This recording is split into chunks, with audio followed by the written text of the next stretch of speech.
Residential Report Writing and Case Studies, Chapter 2, Reporting Basics and Options, page 17, Differences between Reporting Options. Did you spot the essential difference between the two reporting options? The difference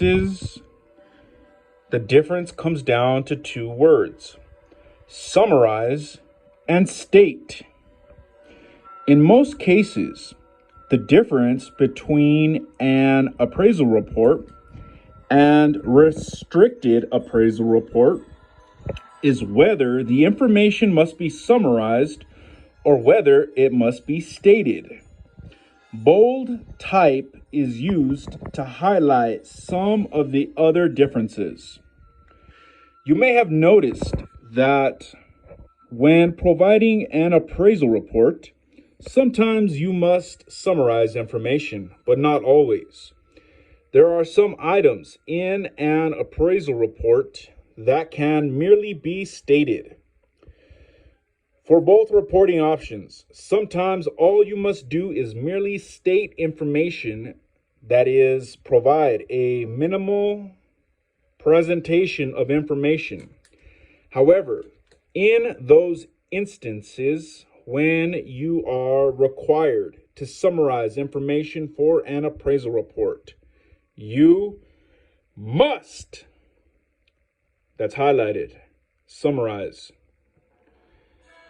If you only state information that should be summarized, then your report will not meet the minimum content requirements for an appraisal report, and you will not be in compliance with USPOP.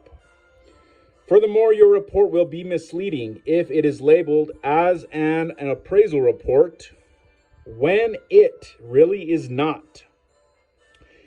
And you may be giving your client and intended users less than sufficient information for their proper understanding of the appraisal and assignment results. Note: the two additional items in a restricted appraisal report that are not included in the appraisal report content are Roman numeral 3, or whatever, the number 3, Clearly and conspicuously state a restriction that limits use of the report to the client and the named intended users.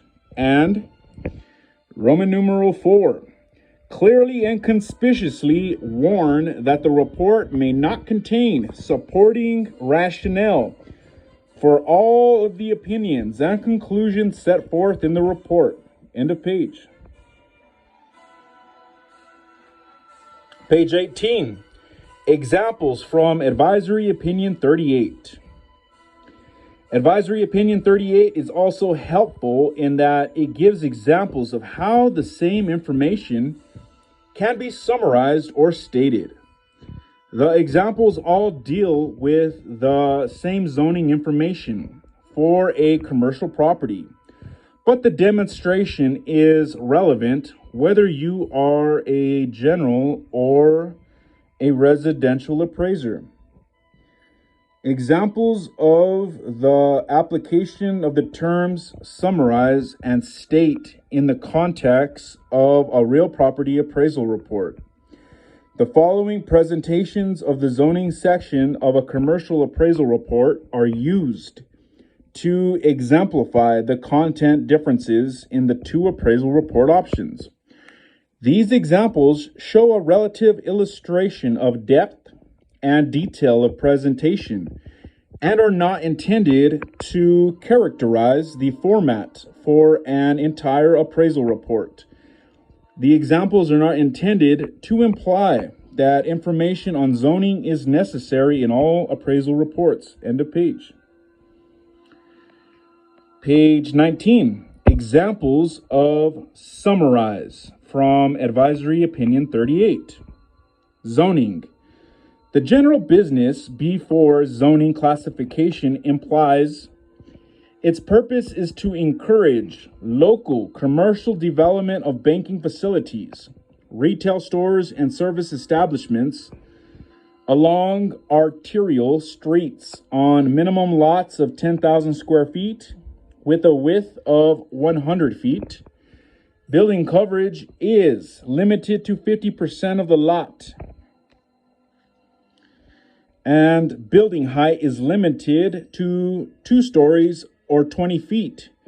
John N. Forser of the Anytown Planning and Zoning Office indicates that the existing use and subject improvements conform. End of page.